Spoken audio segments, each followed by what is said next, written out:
The balloons were pink and yellow, and they kept bumping softly against the ceiling of my parents' living room like they were trying to escape. I know the feeling.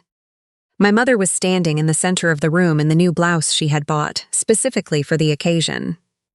I could tell it was new because the crease from the fold was still visible across the back, and because she had mentioned it twice on the phone that week. She was holding a manila envelope, the thick kind, the kind that means something legal is inside. My father stood beside her with his arm around my brother's shoulders, wearing an expression I had never once seen him turn in my direction. "We have one last surprise," my mother said, tapping her glass with a dessert fork until the room went quiet. "Before the baby gets here, your father and I wanted to make sure you two have a real foundation." 31 people were crammed into that living room. Aunts, cousins, neighbors, and Portia's mother, who had flown in from Calgary for the occasion. I was sitting in the second row on a folding chair that creaked every time I shifted, holding a plate of butter tarts I couldn't bring myself to eat. I was the only person in the room who had any idea what was in that envelope. Not because anyone had told me, because I was the one who had paid for what was inside it. "We're signing the catering business over to Jasper and Portia," my mother announced. "Effective next month. The business is theirs." The room came apart. My aunt covered her mouth. Portia made a sound between a gasp and a sob. My brother, 28 years old, my brother, pulled both my parents into a hug and said, "You guys are the best. I cannot believe this. I cannot believe you." I looked down at my butter tart. Someone had arranged them on a tiered stand with little paper doilies underneath. It was a nice touch. My family had always known how to put on a good show. For 4 years, I had kept that catering business alive. $87,420 Canadian dollars. I knew the number the way you know your own phone number, without having to think, without effort. It was just there. And now my parents were handing the business to my brother at a baby shower, like it was a piece of furniture they didn't need anymore, wrapped in an envelope with a bow. Before I tell you what I said and what happened 3 weeks later that I will never forget for as long as I live, like and subscribe, and drop a comment letting me know where you're watching from. You are not alone in this. My name is Stella. I am 31 years old. I grew up in a 2-story house outside Ottawa, in a suburb where all the driveways look the same. I have a younger brother named Jasper. Jasper is 28. He has always been the one. I don't say that bitterly anymore, though it took me most of my adult life to get there. It's just the truth. In our family, there was a hierarchy, and it was written in invisible ink on every wall of that house. No one stated it aloud. They didn't need to. I learned it in small moments. The way my mother's whole face reorganized itself when she talked about my brother versus when she talked about me. The particular warmth my father had for Jasper, a warmth that was easy and automatic and unconditional, that I spent years trying to earn before I finally understood it was not something you could earn. It was just his. I was 9 years old when I understood my role. My teacher had called home to say my family history scrapbook was one of the finest she'd seen in 20 years of teaching. I ran home so excited I tripped over the hall rug. My mother was on the phone. She held up one finger, the universal signal for wait, and talked for another 10 minutes. When she hung up, she said, "That's wonderful, sweetheart. Don't leave it on the bus." That same week, Jasper's hockey team lost a tournament game an hour away. My parents drove both ways, took him to Swiss Chalet on the way home, and framed the team photo. That photo still hangs in their hallway. Mine is in a box somewhere, I think. I became what a lot of eldest daughters become, the capable one, the self-sufficient one, the one who managed things before being asked because being asked wasn't something I could count on. I kept my marks high, worked part-time through university at a used bookshop on Elgin Street, graduated without asking my parents for a cent, applied for OSAP, took what I got, covered the rest myself, and quietly resented no one for it because resentment takes energy I didn't have. When Jasper struggled through university, changed programs twice, took a 5th year, spent a semester in Costa Rica finding himself, my parents quietly covered it. I found out from my aunt at Christmas offhand, as though she assumed I already knew. I hadn't known, but I wasn't surprised. After graduation, I got a job as a project coordinator at a logistics company. I was good at it because I was organized and calm, and I could hold 8 things in my head at once, which is what happens when you grow up being the one who fixes the broken washing machine while everyone else is at dance class. I rented an apartment downtown, saved carefully, eventually bought a small investment condo in Gloucester. Not flashy, a clean one-bedroom in a solid building, the kind of property that makes sense over time. I rented it out, covered the mortgage, started building equity. My partner Alec called it my long game. He was right. Things with my family felt distant but manageable. I showed up at Christmas. I kept my head down. I told myself the old inequality was scar tissue, not an open wound. Then my parents called me on a Sunday afternoon in November 4 years ago. My father picked up, which was unusual. He got to the point quickly, which was more unusual still. "Stella," he said, "the business is in trouble." The catering company had been their project for 7 years. Born after my father was restructured out of his government job at 54. My mother had always been a remarkable cook, the kind of person whose dish disappeared from every potluck before anything else. And they'd built something modest but real. Corporate lunches, retirement parties in Kanata community halls, the occasional small wedding. It had been doing okay. Not remarkable, but okay. What they hadn't told me, what they hadn't told anyone, was that the business had been sliding for 2 years. A large corporate contract that fell through at the last minute. A walk-in refrigeration unit that broke and ate the emergency fund. My father's decision to lease a second delivery van before they had the clientele to justify it. By the time they called me, they were behind on their business line of credit, behind on the commercial kitchen lease in Nepean, and about 3 weeks from being forced to close. They needed $40,000, urgently. I sat on my apartment floor after hanging up and looked at the ceiling for a long time. I called Alec. He drove over and we sat at the kitchen table and went through my spreadsheets together. I had the money, not comfortably, but I had it. It would clear out 3 years of careful saving, cancel the Europe trip we'd been talking about, and set me back considerably. But I had it. "You don't have to," Alec said. He was watching me with that particular careful look. "They have options. A financial advisor." Scaling down. "I know," I said. But if they lose it, I'll spend 10 years wondering if I could have stopped it." He didn't argue. He knew me well enough not to. He just said, "Then we document everything," and slid the laptop toward me. I sent my parents an email before I transferred a single dollar. It outlined the amount, the intended use, and the understanding that this was financial support I expected to be returned as the business recovered. I laid it out clearly, not coldly. I was not angry when I wrote it. I was just trying to be thorough. My mother replied within the hour, "Thank you, sweetheart. You are a godsend. Just for a little while." My father did not reply. The $40,000 became $53,000 when a pipe burst in the kitchen space and the insurance claim stalled. Then $68,000 when they hired seasonal staff and a corporate invoice took 4 months to clear. Then $79,000 when a delivery van needed an engine. And my mother was crying before she even finished explaining. Each time, I said yes. Each time I told myself it was almost over. Each time I transferred the money and updated my spreadsheet and went back to eating lunch at my desk. I went to visit them 6 weeks after the second transfer. I had been packing leftovers from Sunday dinner to eat all week. I had canceled my gym membership. I was wearing the same boots I'd had for 4 years because I couldn't justify new ones. I walked into their kitchen and there was a new countertop.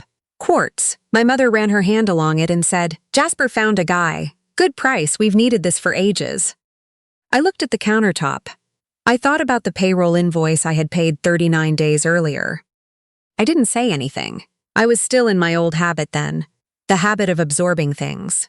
The habit of telling myself it would balance out eventually. It never balanced out. When Jasper announced Portia was pregnant, a new energy moved through my parents like weather. My mother was on the phone with Portia every other day. My father started refinishing the basement bedroom even though Jasper and Portia had their own house. They planned the baby shower the way I had never seen them plan anything, with detail and investment and real excitement. My mother asked me to organize the cake. I ordered the cake from a bakery on Bank Street, a beautiful 3-tiered thing with pressed sugar flowers. When I asked for my mother's e-transfer information so she could cover her half, she said, "Just put it on your card and we'll sort it out." We never sorted it out. I sat in that front row at the baby shower and watched my parents open the manila envelope and explain to 31 people that they were transferring the business I had kept breathing for 4 years, to my brother and his wife as The business that was now solvent. The business I had carried when it couldn't carry itself. My aunt leaned over and whispered, "Isn't that just wonderful?" I said. I drove home alone that night. Alec was in Kingston visiting family. I sat in my car in the parking garage with the engine off and called him. "They gave him the business," I said. A pause then. "The business you funded." "The business I funded." We were both quiet. "What do you want to do?" he said finally. I thought about the email in my sent folder, the one my father never answered. $87,420. "I'm done," I said. "No more transfers. Whatever's gone is gone, but I am done." I opened my banking app. I found the scheduled transfer, the one that went out on the 15th of every month to my parents' business account. I looked at it for a moment, then I canceled it, deleted the payee, closed the app. The parking garage was very quiet. 3 weeks later, my mother texted, "Dinner Sunday? Dad's doing a roast. Come around 6. I knew what the dinner was. The transfer hadn't gone through. They would have noticed. I went anyway, because I needed to sit across from them and see it clearly. The roast was excellent. My mother had made it with thyme and roasted parsnips, the kind of meal she reserved for occasions when she was managing something. My father poured wine and asked Alec about his work. After the plates were cleared, he set down his glass and exchanged a look with my mother.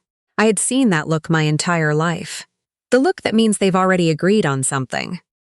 "We have some news," my father said.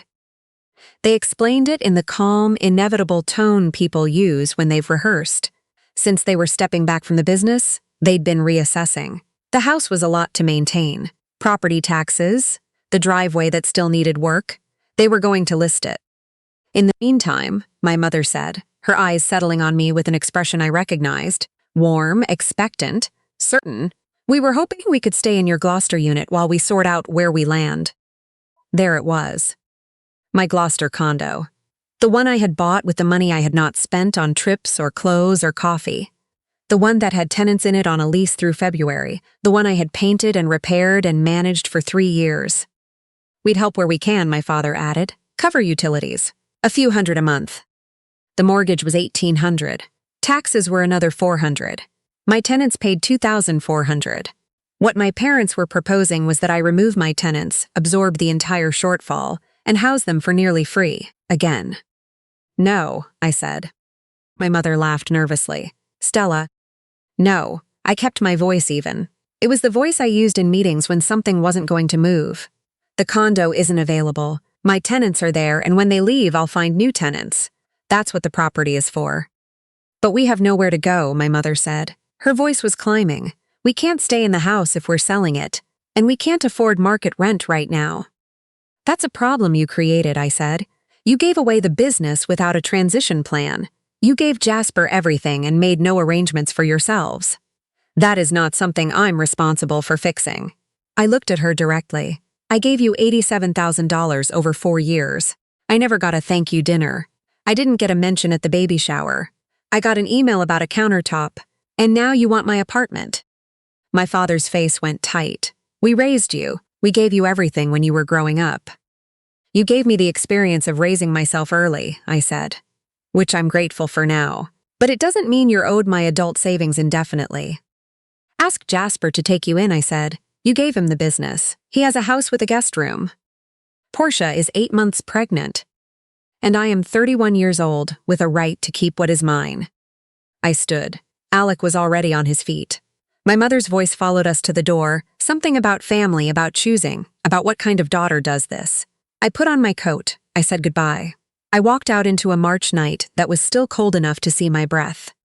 When we got home, I sat down at the kitchen table and I worked. I confirmed my tenant's lease renewal in writing.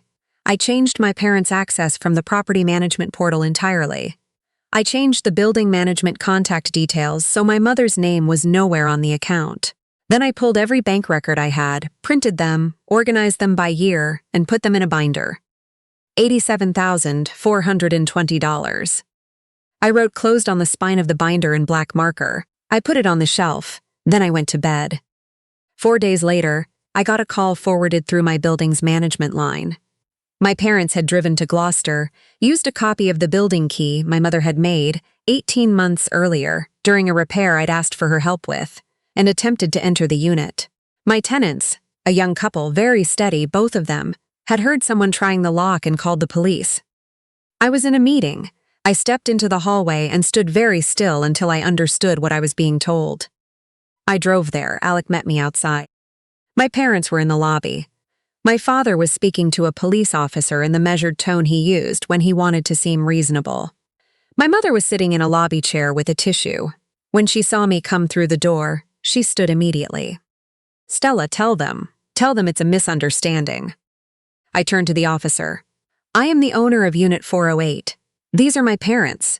I did not authorize them to be here. My tenants are upstairs. These two do not have a valid key arrangement and have never had my permission to be in this building without my knowledge." My father's measured voice cracked. "We are her parents." "Sir," the officer said, "property ownership doesn't transfer by relationship. If she's telling you to leave, you need to leave." My mother's face cycled through several things. She settled on the look I had known longest, fragile, wounded, certain it would work. "Stella, please. We have nowhere. We are your parents. How can you do this?" I thought about the countertop.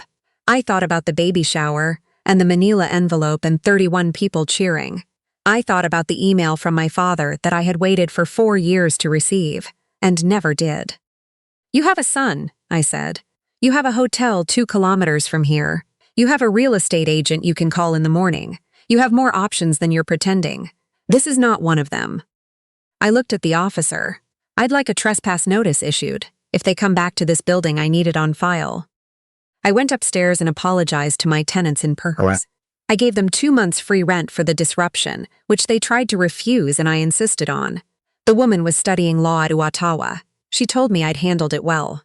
I nodded and thanked her and went back down to the lobby and stood on the sidewalk until my parents' car was no longer visible. In the weeks that followed, I heard things secondhand through my aunt, who had a kind heart and couldn't quite stay out of it. My parents had taken a hotel room for a few days, and then rented a 1-bedroom apartment in the East End. Jasper and Portia had offered a week in their guest room before the proximity became too much for everyone. My father was managing his anger quietly. My mother was calling it a very hard season. I heard all of this because my aunt told me. My parents didn't reach me directly. I had blocked them both, along with my brother, shortly after the night at the condo, not as punishment, as necessity. When the phone stops being a source of crisis, you realize how much you'd been bracing for it. In December, I called a real estate agent. "You sure?" she asked. "Gloucester condos are holding strong right now." "I'm sure," I said. "I want it clean and fast." It sold in 11 days. The market was moving. I'd renovated the bathroom 2 years in and the unit showed well. It sold for $61,000 more than I'd paid. I opened a new savings account. I named it simply, just for myself, the way you name something you intend to keep. I deposited the proceeds. I did not tell my parents. A month later, a single email arrived from my father with the subject line, "Heard you sold the Gloucester place." The body mentioned how hard things were. It ended by suggesting that if I had made a profit, it might be worth considering how to help the family get stable. I read it twice. I put it in a folder. I did not reply.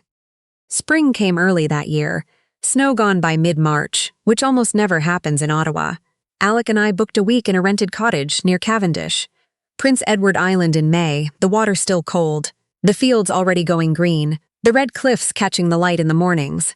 We had been pushing that trip back for years. It was time. The night before we left, I stood in the kitchen with my laptop open and my blocked contacts list on the screen. I looked at it for a while. The impulse was still there, the old reaching, the phantom reflex to check, to fix, to smooth the surface of things. I knew it would probably be there for a long time. I closed the laptop without changing anything. The crossing from Caribou was long, and the water was choppy and gray in that particular maritime way that makes you feel like you're somewhere that doesn't answer to anyone. When we came over the hill and I saw the red cliffs and the green, something in my chest that had been held tight for a very long time finally let go. I took a breath that went all the way down. We didn't talk about my family for the first 2 days. On the 3rd morning, I was on the cottage porch with tea, watching a line of cormorants skim the inlet, and I let myself think about them. My mother in her East End apartment, probably reorganizing the furniture to make the small space feel less small. My father managing his pride quietly. My brother holding his new baby, my parents turning toward him like plants toward sun. I waited for the familiar tightening, the guilt settling like a stone. It didn't come. What came instead was something quieter, a sadness that was clean, not consuming, the feeling of something that is finally, genuinely over. $87,420. That money was gone, and I had made peace with the gone. What I had taken longer to release was the story that came with it. The story where I paid and was never seen. Where the checks cleared and my parents turned back toward the other child, the chosen one, the one who never had to earn what he received. That story was real. It happened. I was allowed to set it down without pretending it didn't. Alec came out with his own tea and sat down beside me. "You good?" he asked. I watched the cormorants disappear around the headland. "Yeah," I said, "I actually think I am." He looked at me carefully, the way he does, and then he nodded. He believed me. I was glad because it was true. We sat there in the morning quiet, the tide going out across the red sand, the light going gold over the water. I was not the furniture anymore. I was not the invisible room that held things up for other people to stand in. I had spent 31 years learning to make myself useful so that I would be wanted, and I will not pretend I have stopped grieving what that cost me. But I know something now that I did not know 4 years ago, and if you are somewhere in the middle of your own version of this story, I want to say it clearly. You are not required to keep funding the life someone else chose. You are not obligated to be the engine that everyone else runs on without checking if you have anything left. You are allowed to cancel the transfer. You are allowed to change the locks on your own life. You are allowed to sit somewhere beautiful in May and feel, for the first time in longer than you can remember, like exactly enough.